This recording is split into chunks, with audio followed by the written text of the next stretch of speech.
And I'm really delighted this evening to welcome Colin Ford, who is a renowned photography curator and writer and speaker, to chair this event with Nissan Perez. So Colin, without further ado, over to you.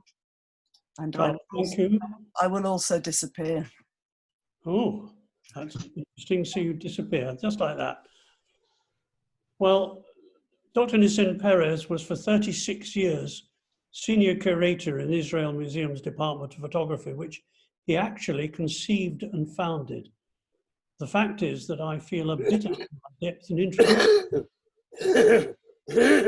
Counting, I've always said that I curated some 40 exhibitions in a career of more or less the same length. The first in 1972, the last in 2011. Dr. Perez, no, I'm not even an academic doctor, has curated more than 180. It's an extraordinary number. One of those exhibitions was, of course, Displaced Visions in 2013, which we're about to be lucky enough to hear him talk about. Looking at the splendid book which accompanied that exhibition, one reads, and I was going to read them out, but I think after the long waiting I won't, but in this wonderful book, there is a list of all the other extraordinary books that he's done. Most of them, I must say, are they're about photography in the East, in Israel, and so on, nearly all of them. But Displaced Visions is a really international book. It's about photographers, Jewish photographers who went to countries all over the world in the East and I'm not going to talk anymore because Nissan, you've been waiting 36 years to give this talk and you've been waiting half an hour to start it now. So Nissan, over to you. Thank you, Colin. First of all, I would like to thank Four Corners for inviting me to give this talk. And this is a big honor. I am doubly honored to have Colin Ford, who would moderate this gathering this evening. Colin and I think we met over 40 years ago for the first time when I was just starting my career in photography as a curator. And we haven't seen each other much since then, but still, I owe him quite a lot because he has been very supportive from the very beginning. And of course, there is the insiders, outsiders involved in this, and Monica Dachenbaum, who is also part of this project. And I'm truly grateful to have this opportunity to speak about this exhibition. Well, the exhibition Displaced Visions and the book were created in 2013. And actually, this was my capstone of a 37 years tenure as Curator of Photography at the Israel Museum. How did it come to happen? Well, I remember at some point that the French semiologist Frédéric Lambert said that our theories are also fragments of our autobiographies. And there's no doubt that this project is more than a fragment of autobiography for me, because I am an immigrant and I belong to a family of immigrants. And just to give you a very brief background, I was born in Turkey, in Istanbul, to a Jewish family of Spanish ascent, and meaning a family of displaced, a displaced family, even though it goes back to the Inquisition. And so Istanbul being also the bridge between East and West, and really the meeting point of cultures, European and Oriental. I was brought in this environment and also educated in French schools. So I was a mixture of influences. And then at some point, I moved to Israel over half a century ago, actually. And so that's where I built my life and my career. Even though a new country is never a wonderland.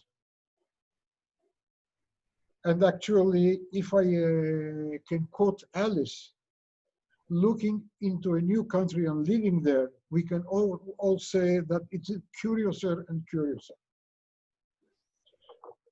So in a sense, this project is part of my life or of my being, but it is also a tribute to the hundreds of photographers in the 20th century who moved from one continent to the other, from one country to the other, either by choice or by necessity. And we know that the 20th century was a century of great social and political upheaval. It was also, as a consequence, I would say, the golden age of photographic modernism. The mass movement of camera practitioners from one country to the other, from one continent to the other, and from one culture to a different one, made a difference in the vision and the manner photographers thought about their art and practiced it in their new environments. In a sense, this was also made possible thanks to the developing techniques, the small cameras, the portable apparatus, and so on. But more than anything else, the beginning of the 20th century was really also the beginning of cultural globalization in the contemporary sense. It was the transmigration of ideas between East and West in Europe and across the Atlantic. Although the term globalization is a rather new one, and it was coined much later, imported from the domain of corporate business. But we can say that the early 20th century until the mid 20th century at least, because of those movements, became really, started the real globalization in photography and in the arts in general, not only photography. We must remember that the Émigré photographers of the 20th century were not tourists. They didn't go to a different country just to take a look around, but to remain, to try and strike roots in those new countries. And this is not an easy thing to do. I can say from experience, an immigrant remains an immigrant no matter how long he stays in a country, because of the visual, cultural, linguistic differences and the need to adapt to a totally new environment. Now, those cross influences between East and West became really a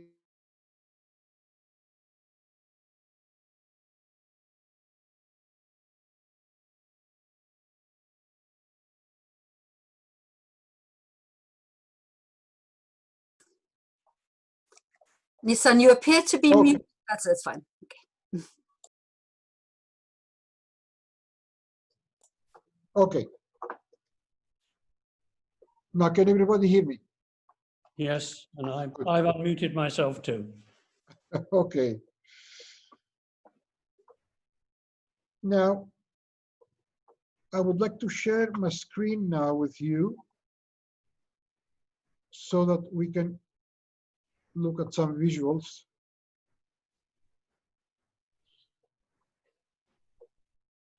Now, even though the project was called Displaced Visions, for the sake of this talk, I just decided it would be in a strange land, because finally those photographers really found themselves in a totally strange environment.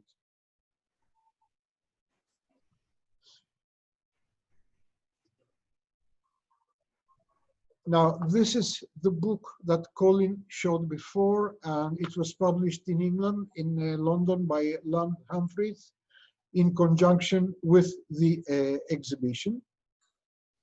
And just to show you a couple of images, this was the exhibition that took place at the Israel Museum in 2013.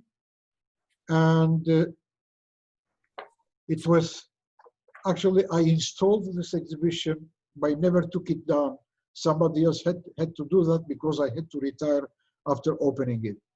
But just a couple of views of the exhibition. Now, I will start with this photograph, because for me, it's a very important image. I saw this photograph for the first time when I was 12, still living in Turkey. And it was part of an album celebrating the 10th anniversary of the State of Israel. I don't know why, I cannot explain it, but for some reason, this image was stuck in my mind for my entire life until this very day. And in 2000, just before 2000, I was preparing a major exhibition at the Israel Museum to celebrate 100 years, a century of photography in the country.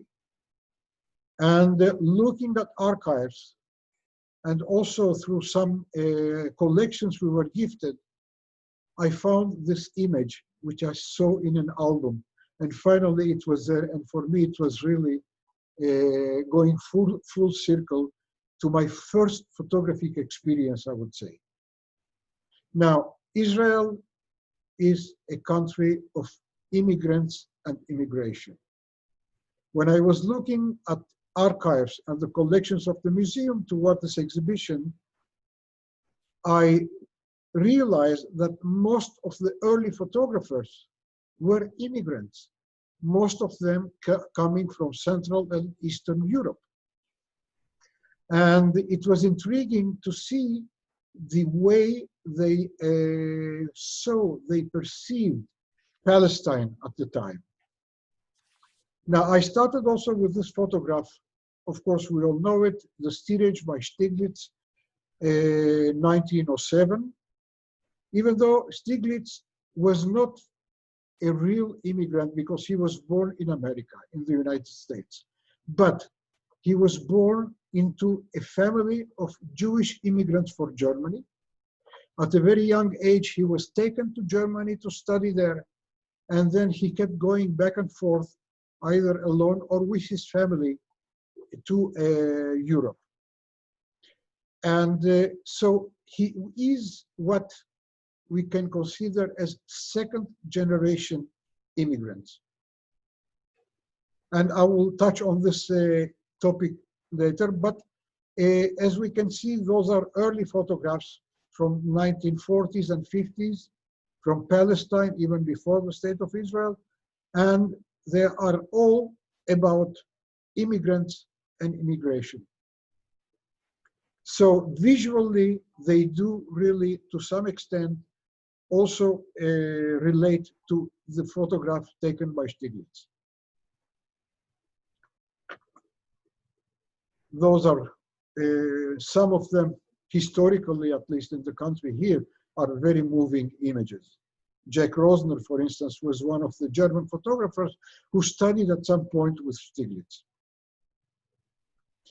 Now, there is a quote here from Shaul Chernikovsky, a Hebrew poet, born in Eastern Europe, and that the fact he wrote in one of his poems that a man is nothing but the mold of his native landscape. Well, this really touches the core of the project of Displaced Visions and the Displaced Artists. Just to give an example that really illustrates what Chernikovsky wrote is Chiang Yi, a Chinese artist who left in the early 40s China, moved first to Europe and then to America. And he illustrated a series of books called The Silent Traveler. What is really intriguing and interesting is that he took the structures or the buildings or the architecture of the places he was, but repositioned them in a landscape that was so very familiar to him. And in a sense, that's also what so many of the photographers did. Now, again, going back to the 2000 project and looking at the photographers, here is an example, for instance, Alfred Bernheim, who came from Germany and imported with him the Weimar aesthetics. And we can compare many of his photographs, including those couple, his work to that of August Sander. And here also a photograph he created in Jerusalem in his studio, which is no more than kind of a Bauhaus photograph. Other photographers like Lotte Jebina, who came from Germany and was looking at the new generation being born and brought up in Palestine at the time, even before Israel, but we can really see the German aesthetics. I would be bold enough to say the Nazi aesthetics in her photographs, even though it's the same visual conventions, but applied to applied to the new environment and the needs of a new community being formed in the country. Now, a traveler, when landing in a new place, usually starts looking before doing anything else. And that's what most of those photographers did. Here, they were looking at the street life first, because that was their direct contact with the environment. Like Germaine Krull, who was looking at Paris, coming from Eastern Europe. Of course, she didn't, anything she saw was really unfamiliar to her. David Seymour, again, looking at Paris and the Paris posters, which were at the time very important and very interesting and very creative also.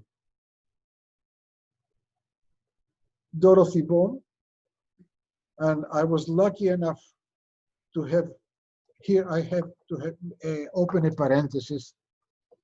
I was very lucky to know Dorothy at the very beginning of my career at the Israel Museum. She is one of the major supporters of the photography department at the Israel Museum, a wonderful person, an incredible photographic eye, and an amazing artist.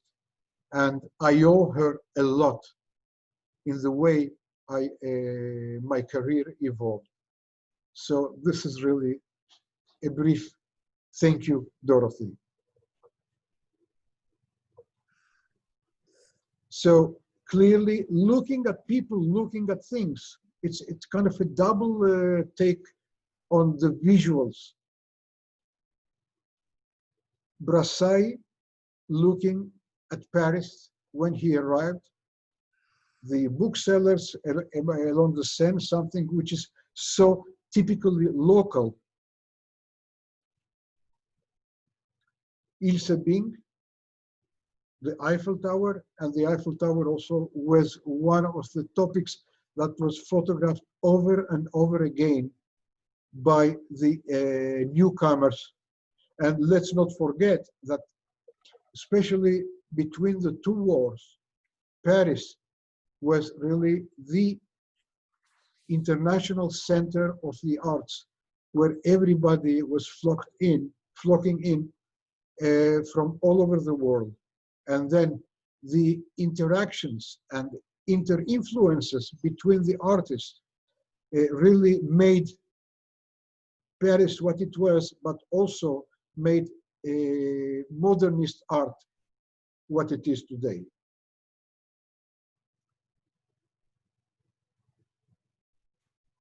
Everything to those photographers was curious. And it is very interesting to note that when they looked at their new environment, they didn't see the same things as the native photographers. In fact, it gives us the impression that they were looking at their new country and environment over the shoulder of the local photographers through a slightly different angle, meaning that they saw things that were banal or usual for the locals and for them were totally new. And it was also, photographing them was a means of deciphering their new life, their new environment, and whatever they encountered. Now, Ouija, of course, it's always, again, looking at people, looking at customs that they were not, they were unknown to them. William Klein, who also was very much interested in people, and wherever he went, from New York to Paris to Russia, he was looking at people all the time and trying to understand the way people interacted.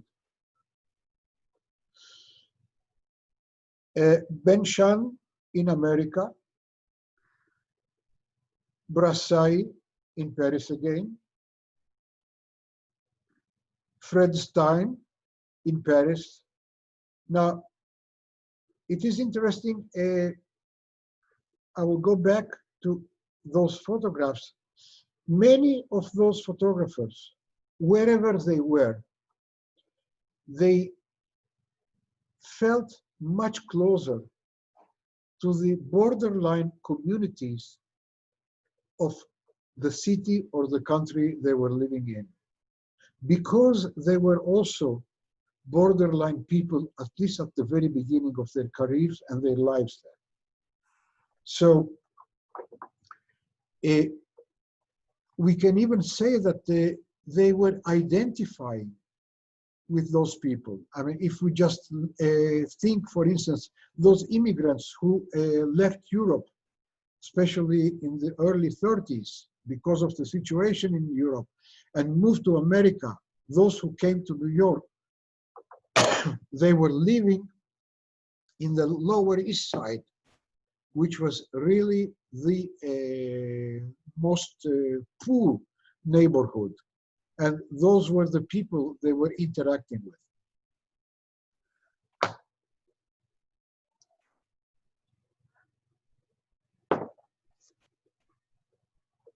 Now, wandering the streets, and that's what they did, at least at the beginning, they were really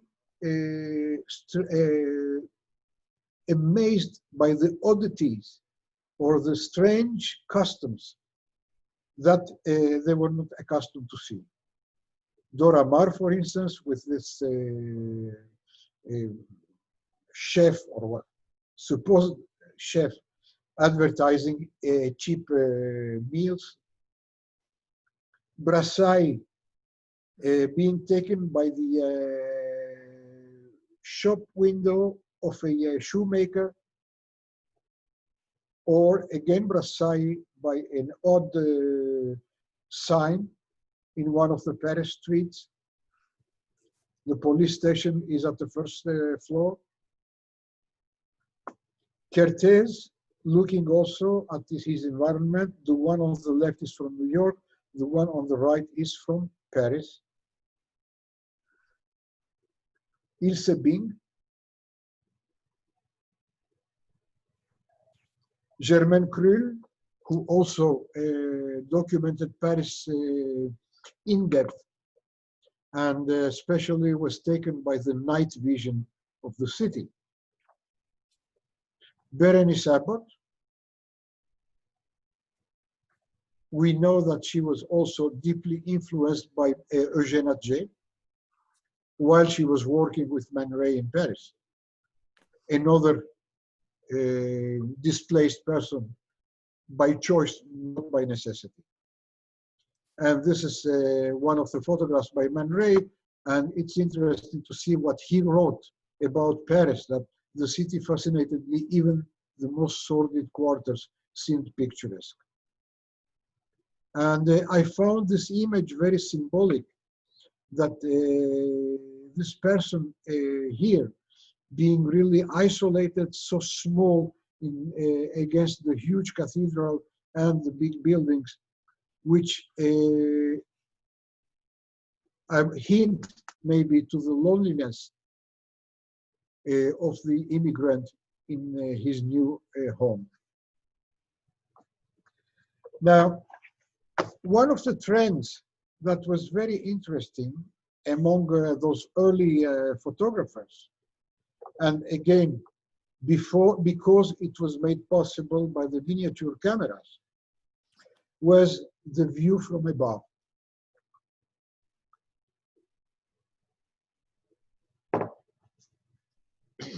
I tried to understand why there were so many images, and I will just show a few here, but so many images taken from a window or from a balcony and looking down.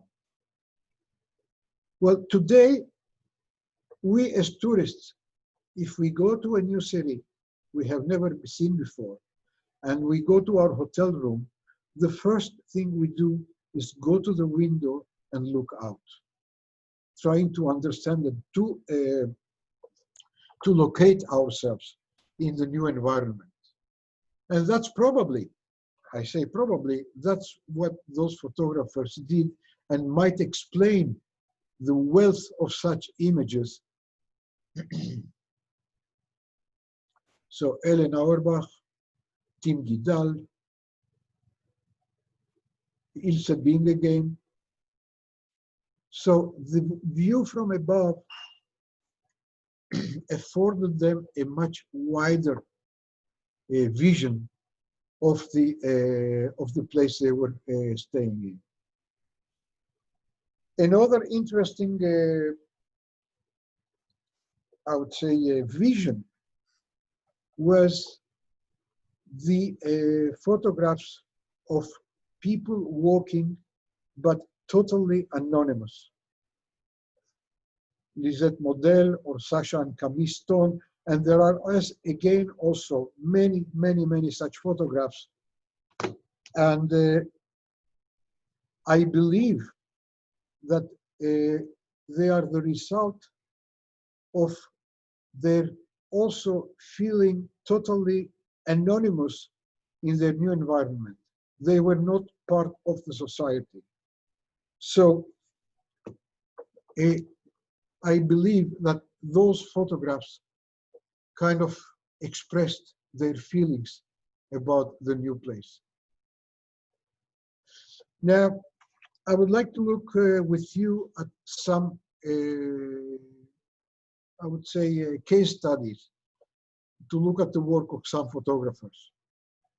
One of them is a very well-known Elliot Erwitt.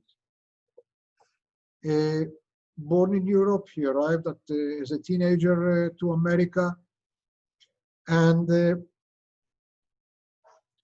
we know his work very well. He had an extraordinary eye for the oddities of his new country. If we look at this photograph, and to some extent also his vision was quite cynical in a sense. I mean, looking at this photograph with those huge inflated pair of legs on the top of this building is something funny, because he is very funny in many of his images, but also very odd. Now, here again, one of his photographs, but which has sub-meanings, because this photograph was taken almost at the same time as this one.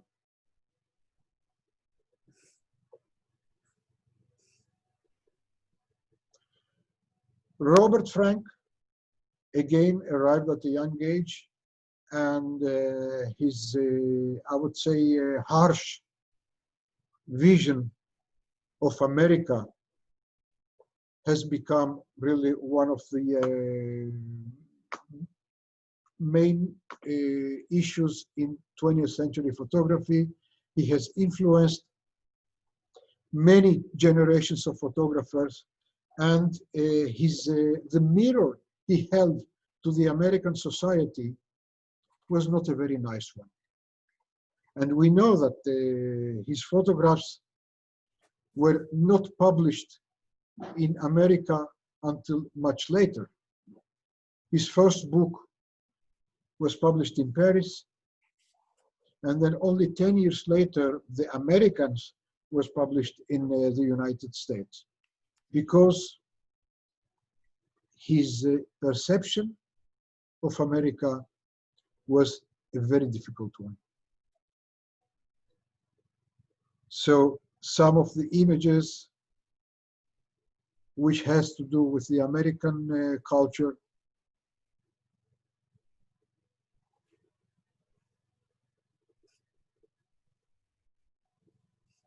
and then in his later years, unfortunately, he passed away not long ago.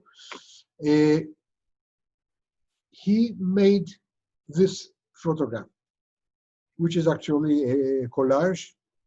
But what is very interesting is the words on it. He was using a lot of words in his later images, but find your roots, explain my roots. That he never really felt belonging to America, to the American culture. I can say that I can't say he was very Jewish, but he enjoyed speaking Yiddish, for instance, because that's what he heard at home. He came from such a family, but this was very important for me, at least, also for the exhibition. It was the first photograph opening the exhibition. That was a very important milestone. And then let's go back to the UK. Bill Brandt. And I was very surprised that lots of people think, or thought at least, that Bill Brandt was born and bred in the UK, a real Briton. Well, of course not. He was born in Hamburg. He studied photography there, and then he moved to Paris, and he worked for a while with Man Ray. So when he arrived in the UK, he was already an accomplished photographer, and also with a different cultural, social, historic background. And that's why I believe so early he was the only photographer who looked at the British society through different eyes, through the one who really saw the class differences between in English society and also the disparity. Only he could have done it, or only a non-British photographer could have done it. Those images, which are so typically British, and the whole situation of upstairs, downstairs, and the class separation, were for him, I would say, a wonderful material to work with. And he looked at all the classes, pinpointing the differences.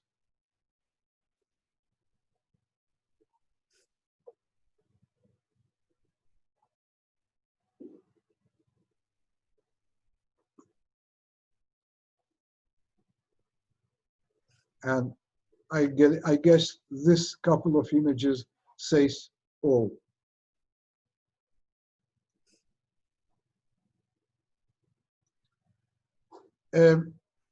Another case is that of Moy Ver, the photographs on the right, who was a student of Moholy-Nagy at the Bauhaus in the mid-1920s.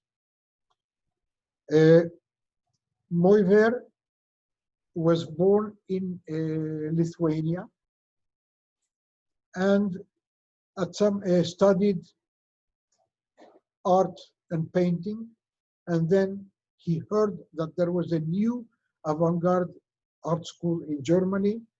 He applied to the Bauhaus, he was accepted, and he spent 2 years there under the best possible teachers, besides Moholy-Nagy, with Paul Klee, Kandinsky, Albers, and so many others. He was very much influenced by Moholy-Nagy, and this photograph, this photograph on the right was taken in Marseille, but at the back of the photograph is an inscription where he said it's homage to Moholy, because Moholy also took a very similar photograph in Marseille just before that. Now, his vision was very much influenced by the Bauhaus. He came from a Jewish family, a traditional family, but in the most, I would say, modernist fashion. He just abandoned religion and tradition and became totally adapted to the Western life. After the Bauhaus, he moved to Paris, where he became one of the really rising stars in photography.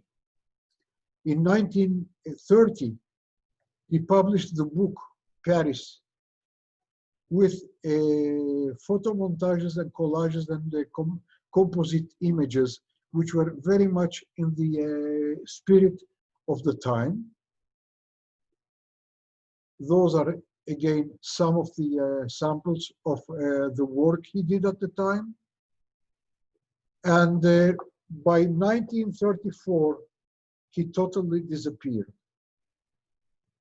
He must have been a very wise person, because he understood the political situation in Europe after 1933. And in 1934, he just immigrated to Palestine, where he lived his entire life until he passed away in 1995. He continued taking photographs in Palestine. And now, actually, we are working. We just had an exhibition of his work in Lithuania at the National Gallery of Art in Vilnius. And we are working towards a major exhibition at the Pompidou Center in 2022.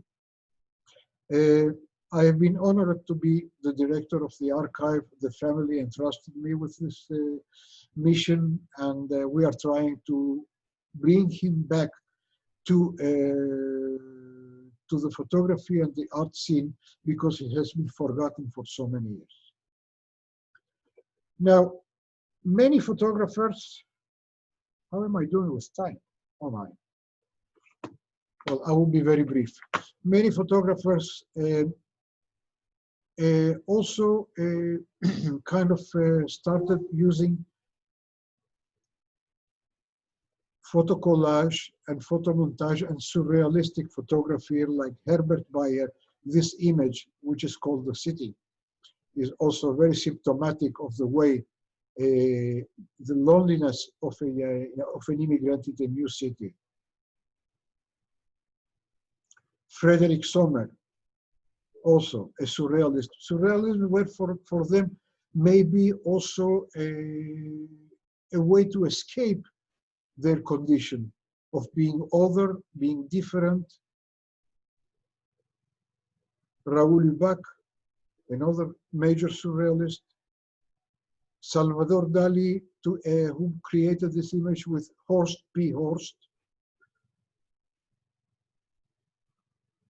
Philip Halsman also created, before he moved to America, he created some very interesting surrealist images. Erwin Blumenfeld, Dora Maar, and also working with abstract imagery was one of the, I'll say, the path many of those photographers adopted. Now, this is a very brief, oops. This is a very brief, I would say, expose of what was in this exhibition. I would just to point just two things. While I was looking at the work of those photographers, it was without taking into considerations either issues of gender or religion. There were some historians who wrote about the importance of Jewish photography. This is not part of this project, and in one word, I don't think there is a Jewish photography. There are many Jewish photographers, yes, but there is no specific Jewish photography. So photography is really an international art, and we can discuss it at some different time, but we owe a lot to those geniuses, I would say, who really made photography what it is today. Thank you.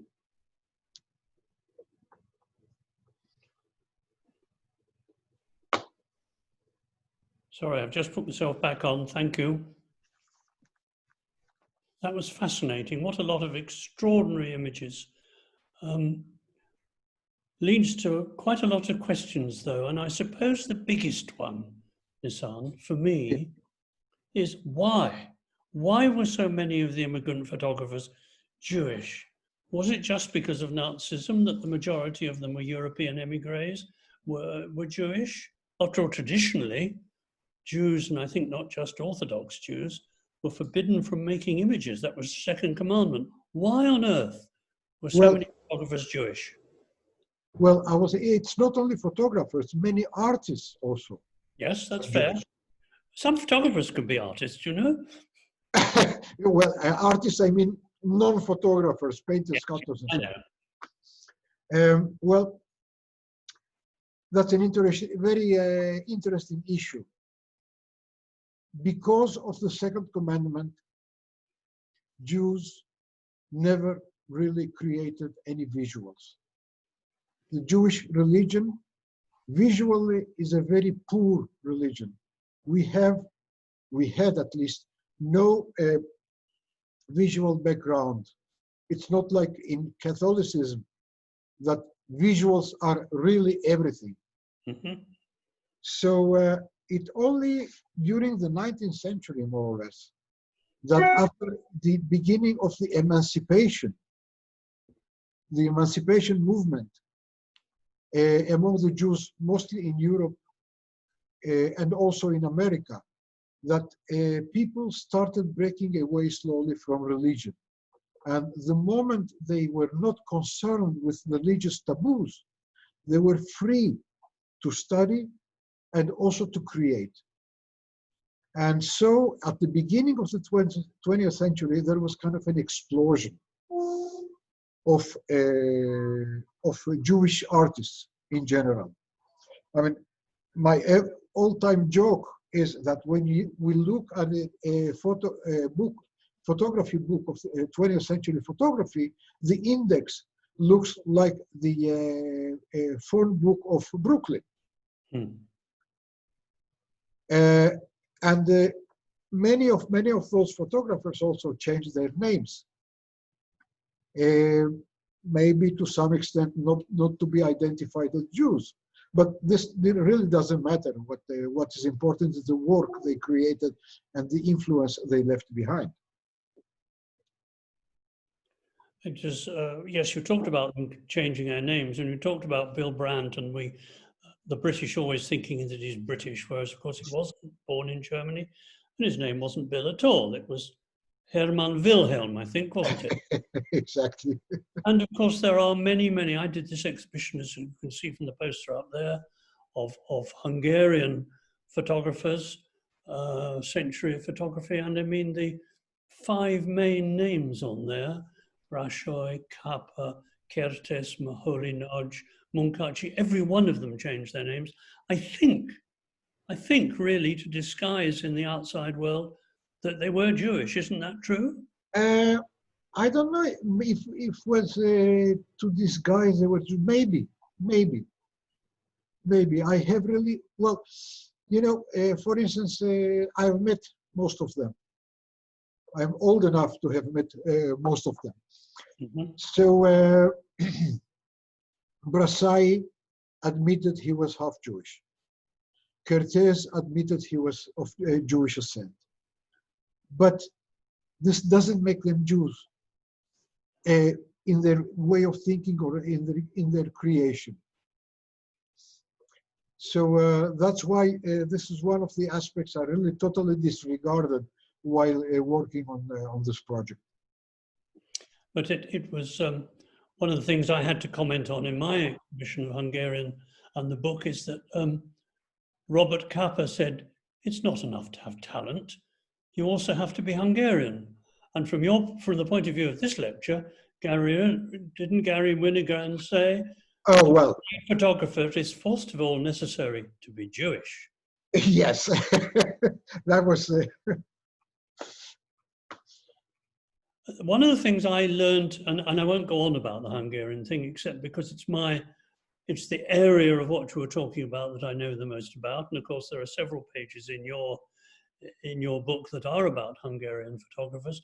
One of the things I learned was that at the bar mitzvah, the age of 13 for a boy, Hungarian parents very often traditionally gave their sons cameras, which is quite a good start to making them photographers. And I think I remember reading somewhere that you first handled a camera at the age My first camera was also, I got it at my bar mitzvah, yes. But you also handled one at the age of 3 somewhere, isn't it? Oh yeah, yeah. Well, that was my uncle's camera. It was so heavy. The other thing I really I do find, well, I know it's true, but I don't quite altogether understand, though you began to explain it, that so many stories of so many people, and as you say, artists, and not just visual artists, musicians, and so on and so forth, do begin with some sort of exile and migration. I mean, the first sentence in your lovely book is, there seems to be an inexplicable pattern, myth, historic fact, or coincidence, according to which the story of mankind in almost all religions begins with exile and migration.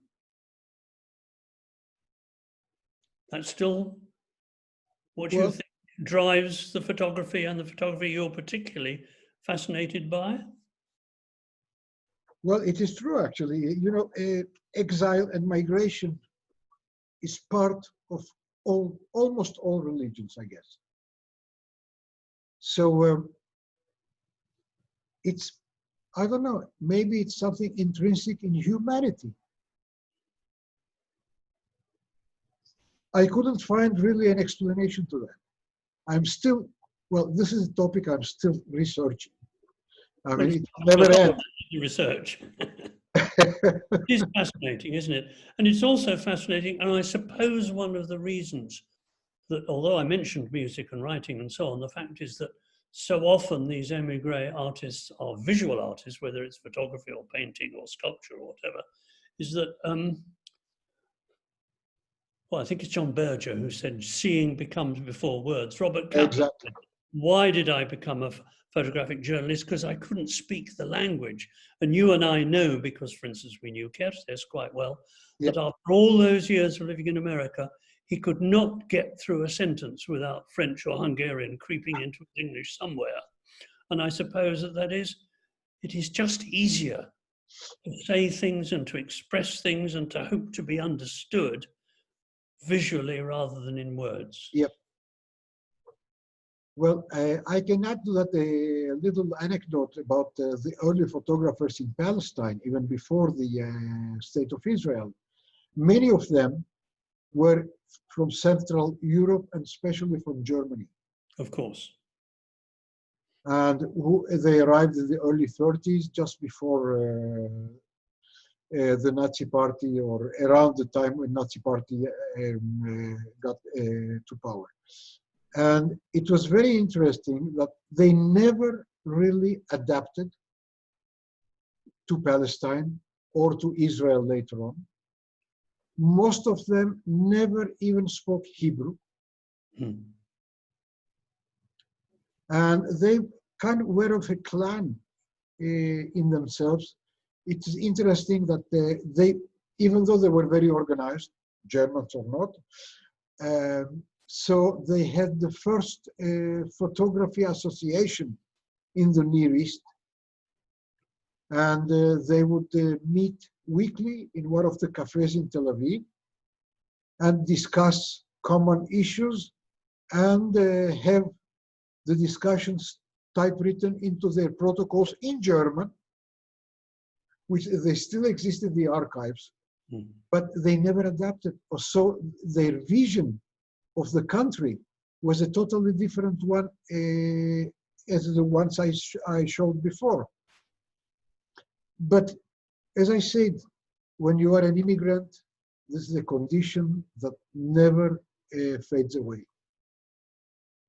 Yes, that's very interesting. It's true, isn't it? When you talk about that cafe meeting, one thinks of how many of the artists, you mentioned this, who came wherever they immigrated to, went via Paris, because in Paris in the 30s felt like the artistic center of the world.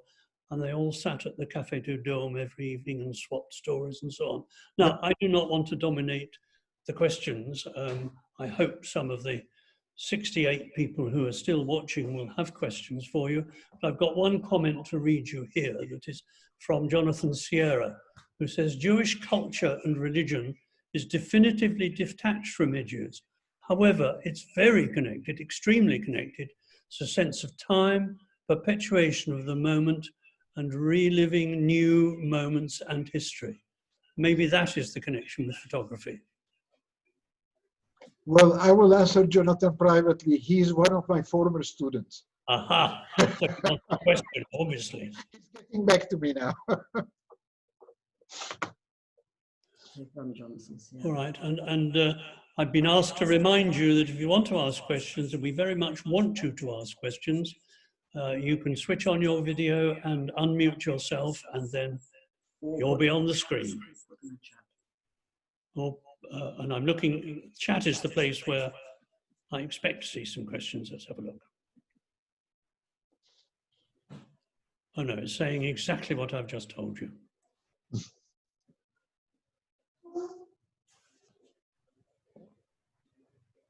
Was it true? I'm interested in that notion that these immigrants never stopped feeling like outsiders. that's a very powerful sort of thought, that they never actually quite integrated themselves into the countries they'd arrived in. Well, you know, as much of you can integrate, but you can never really feel totally part of it. I can speak from experience. I have been in the country here 53 years now. But I was brought up in a different culture. I was brought up in a with different languages and cultures. So even though I feel totally Israeli, I am still I learned the language when only when I arrived. So I still make mistakes, especially writing Hebrew is not an easy task.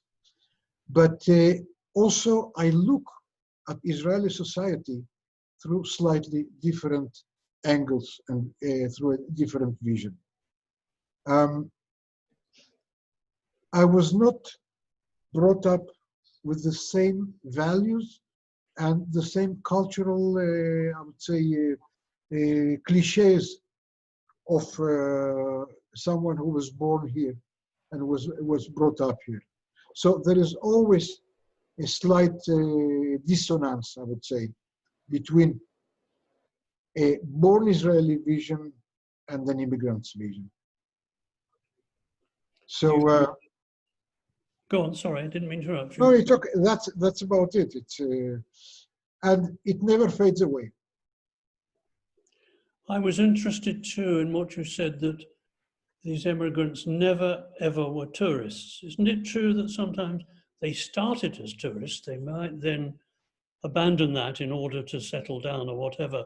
But isn't tourism an impetus sometimes?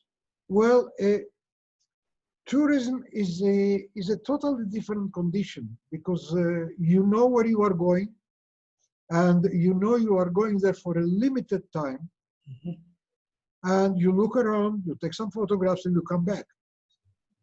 The immigrants were stuck there.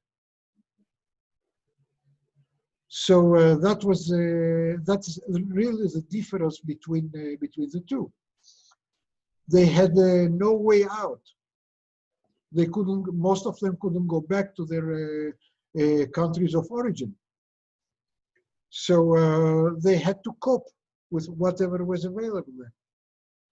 And coping was really trying to understand, to digest really the new situation. And the photographers did it through their eyes. Yeah, it's got nothing to do with the subject of this tonight's lecture at all, but wouldn't we all like to be able to do a little bit of tourism just at the moment? We're all stranded, aren't we? Now, right now we're absolutely stranded, but thanks to technology, at least we can see each other and discuss a little. Yeah, and that's wonderful. Nadia Bar, I hope I pronounced the name properly, has come up on the screen. Nadia, you've got a question for Nissan.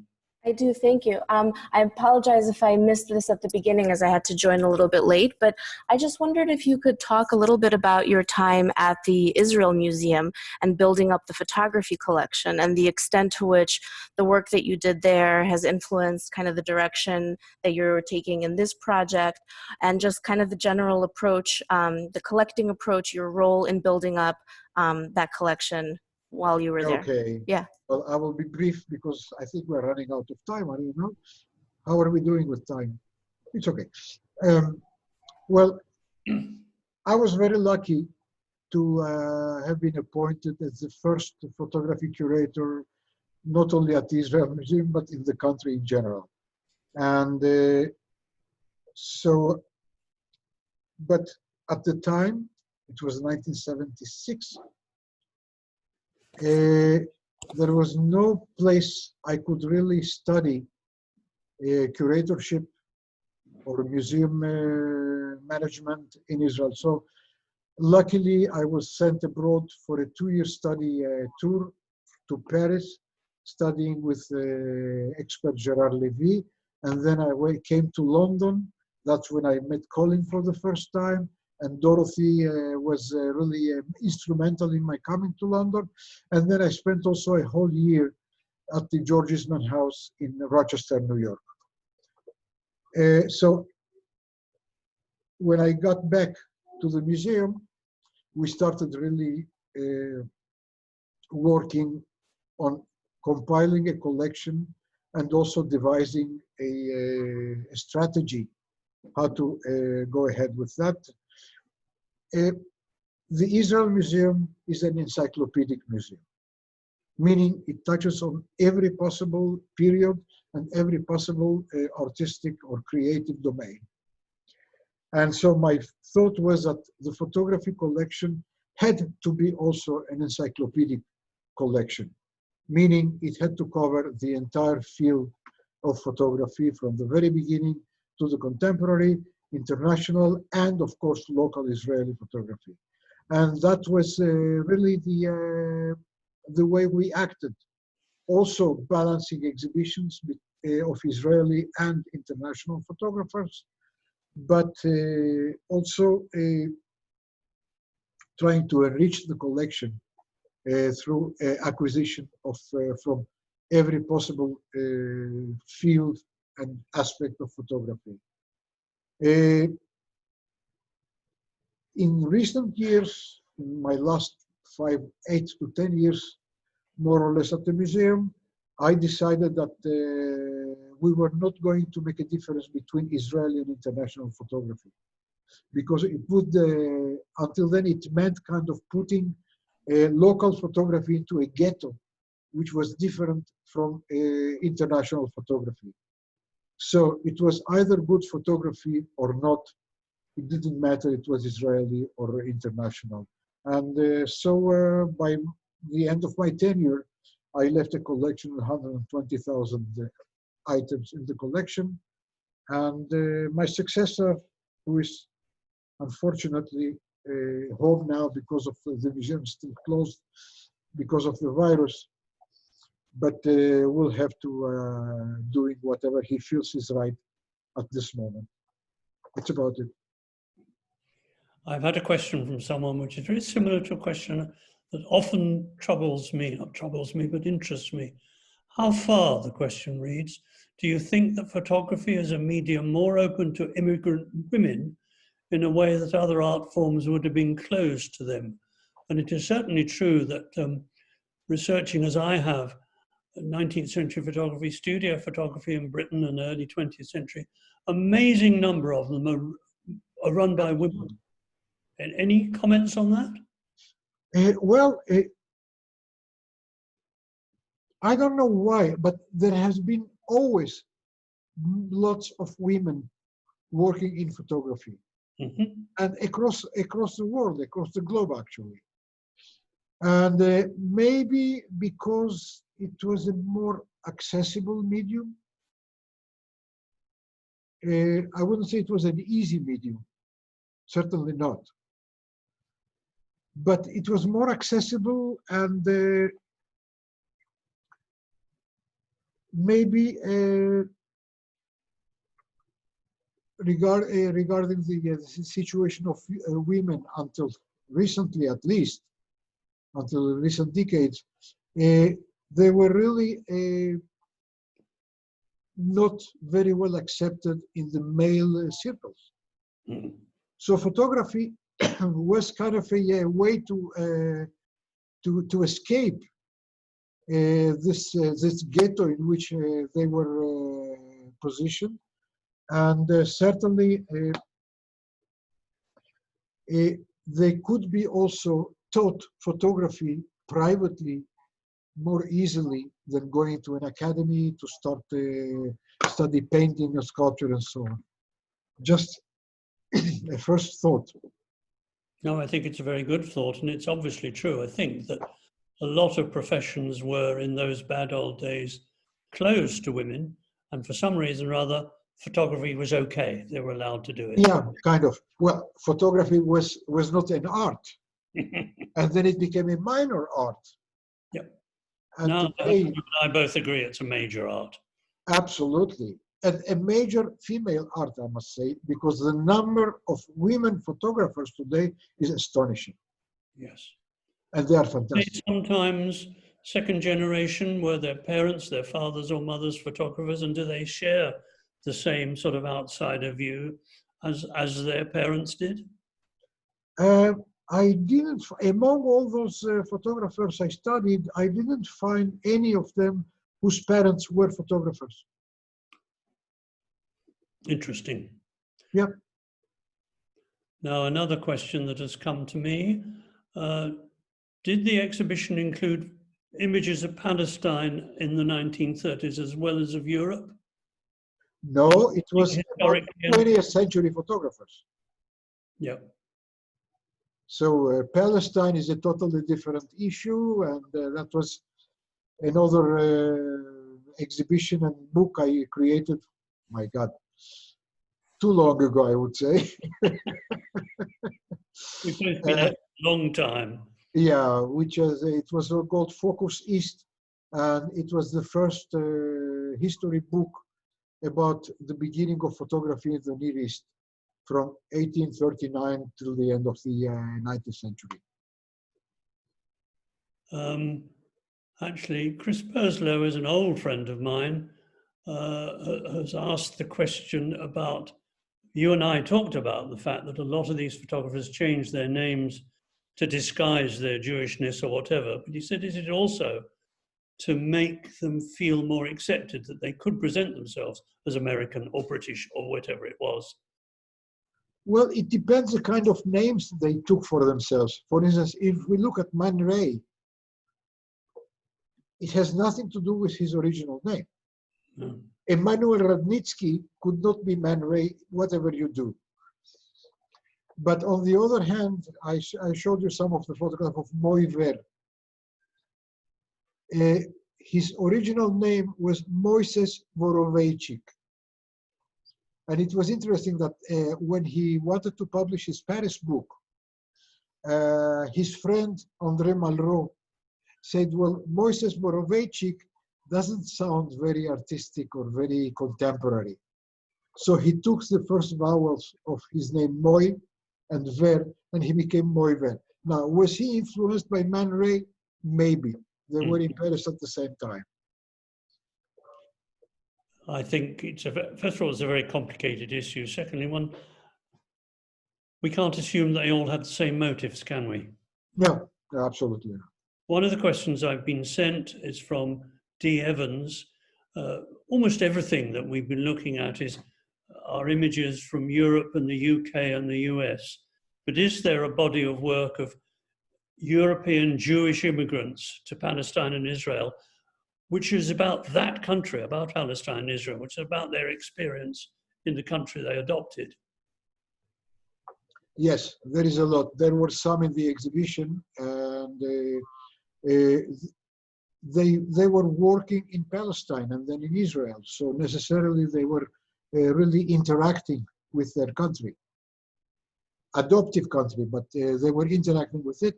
And well, there are some tricky issues because they came from Europe, Yes. from a totally different culture, especially the Germans.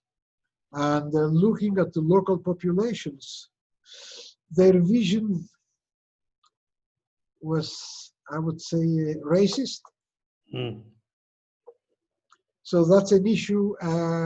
Well, there is an article I wanted to write. I started writing about it, but I didn't publish it because many of them actually brought with them the Nazi aesthetics. You look at the sports photograph, you see Leni Riefenstahl, no question about it. So it's still too tricky to publish such an article on such a topic. Maybe someday, or maybe someone else will do that. And that's a dangerous thought, isn't this context, that there are clear Nazi photographers who actually were rather good at photography? They were wonderful photographers. I mean, Leni Riefenstahl and so many others also, they were fantastic.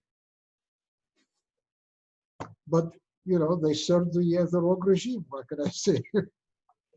Well, now, Nissan, you and I know, could go on talking all night.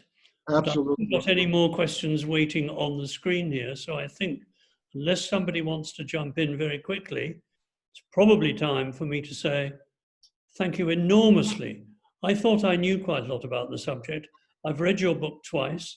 When I came to read it again, ready for tonight, I saw all the underlinings and notes that I'd made, how I'd reacted to it. It is an extraordinary book. I can only feel upset that I never, ever saw the exhibition. But Nissan, thank you 100 times for being such a really expressive and understandable and convincing talker about this photography. And Carla, I think it's back to you. Thank you so much, Colin, for chairing this this evening. For me, it's a great honor and a wonderful pleasure. And of course, Monica, Carla, thank you all so much for making this possible. And don't, in case I didn't say it properly, it's a great honor for me and a huge pleasure as well to be talking to you. One day we'll meet again in the flesh. Absolutely, absolutely. The moment this pandemic goes away, we will meet. I promise. Goodbye for now. Wonderful. All If right. I may, Carla, are you happy for me to step in at this? Yes, please do. Okay, fine.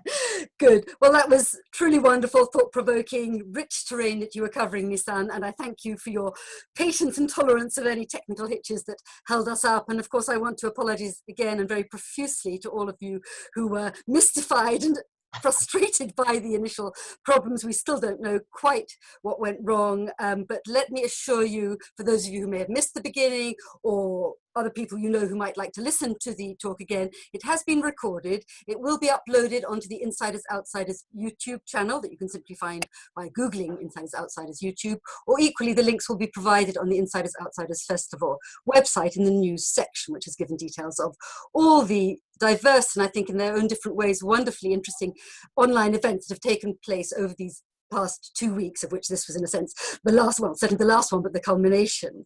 But I also want to say there is much more in the pipeline. For those of you who don't know who I am, I was the initiator and the later the director of the Insiders Outsiders Festival, which in the broadest sense, it was a nationwide arts festival that lasted officially from March 2019 to March 2020, rather brutally curtailed by coronavirus, of course, but has had an unexpected and rather wonderfully rich afterlife in the form of these online possibilities that enable us to circumvent, to sort of ignore geographical boundaries and many other things besides. So there are plans in the future, many of them indeed in collaboration with Carla and Four Corners, for more to come. So please do sign up to the Insiders Outsiders newsletter on the website if you would like to be kept informed. But I'd also like to just mention three other things actually that relate very closely to today's topic.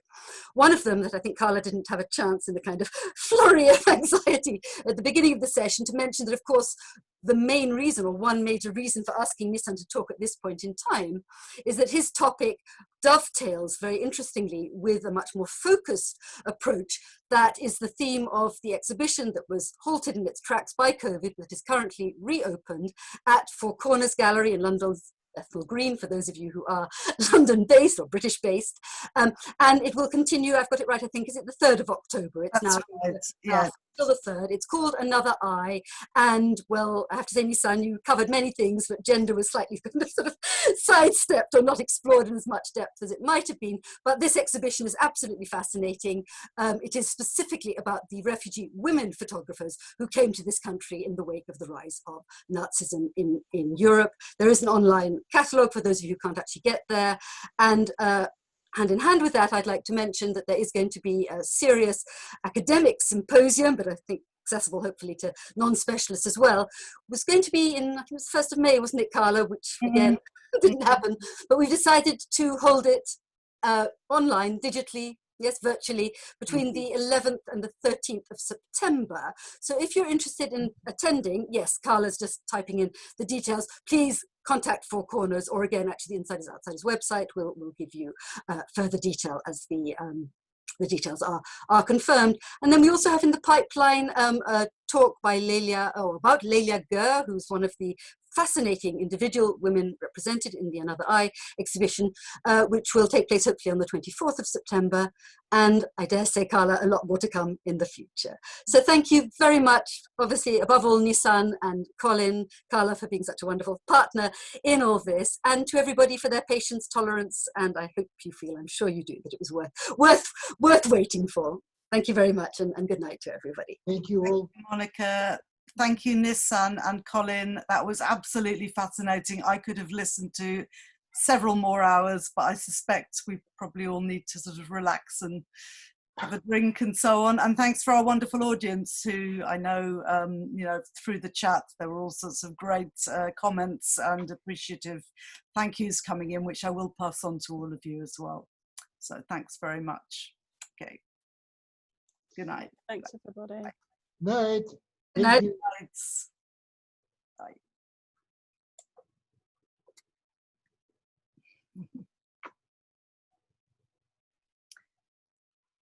Cheers. That was great.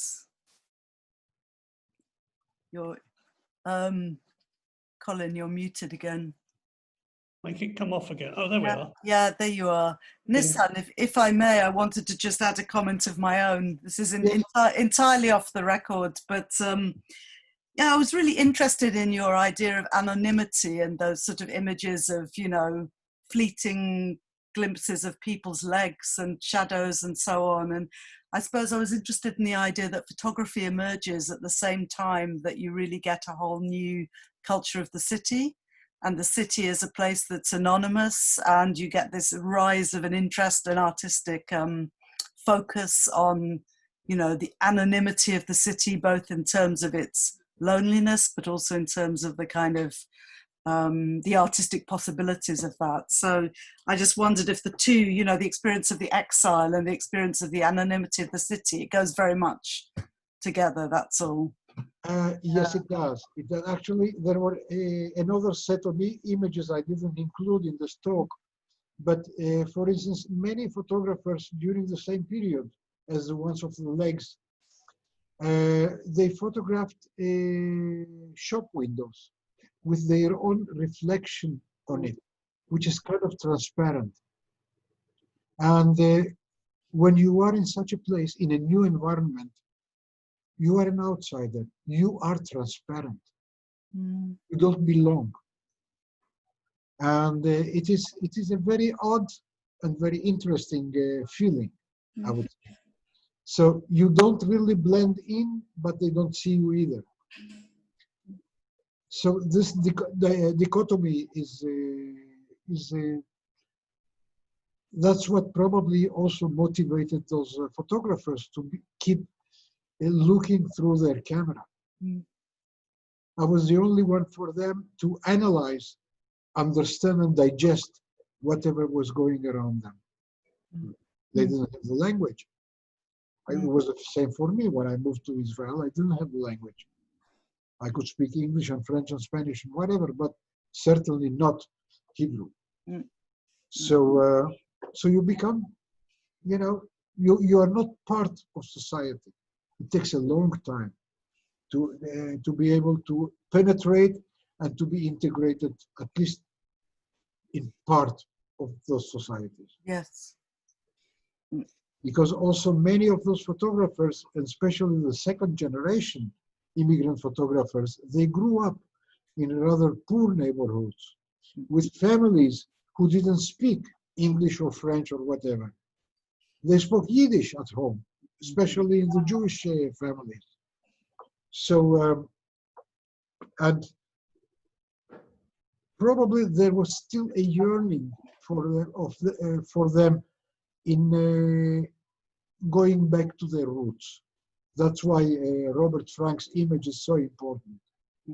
I mean, I met him several times, and he used to come to Jerusalem because he loved the city. He went to the Dead Sea and so on. And he would try to speak Yiddish to me. I don't speak a single word of Yiddish. I'm from a different part of the world, but he was really very interested in going back to his roots. And this photograph, this montage, certainly is an expression of, after 70 years or so, still not being part of America. Wow, fascinating. Well, that was really, really, really wonderful. Very thought-inspiring, thought-provoking, and yes. Thank you. I'm glad it worked out well. Excellent. Yes, finally, it was wonderful, and thank you so much, Colin. That was great. That was you. Nissan, who was great, not me. You were a great chair. Well, Great. You complemented each other fabulously. No, thank you. Okay, so oh my gosh, we have more questions here. oh. I think we maybe ought to stop. Yeah, I think maybe we need to stop. Maybe what I can do is send over any further questions. Should Yeah, I sure. do that? Yes. Carla, I just Yeah. want to say thank you for remaining so calm when it was needed. I don't know how you did it. I would have been absolutely up the wall, so you were brilliant. You were up the wall a bit. I So was, was I. but Carla wasn't. She stayed calm. Well, my sort of nice introduction just went out the window. But anyway, it was fine. The main point was that you had the discussion and it was fascinating, and I think everybody loved it. So, yeah, thank you. Great. Anyway, Very well. excellent. Have a good evening, and hope to see you again. Yeah. We will, definitely. And Thank Colin, you, Carla. thank you. Colin, thank you so much. Thank you. And remember, Well, when the pandemic's gone, we're going to meet again absolutely. all these years. Absolutely. I'm ready. All right. Thanks a million. Good night, everybody. Night, everybody. Good Thank night. you. Thank you. Bye. Okay.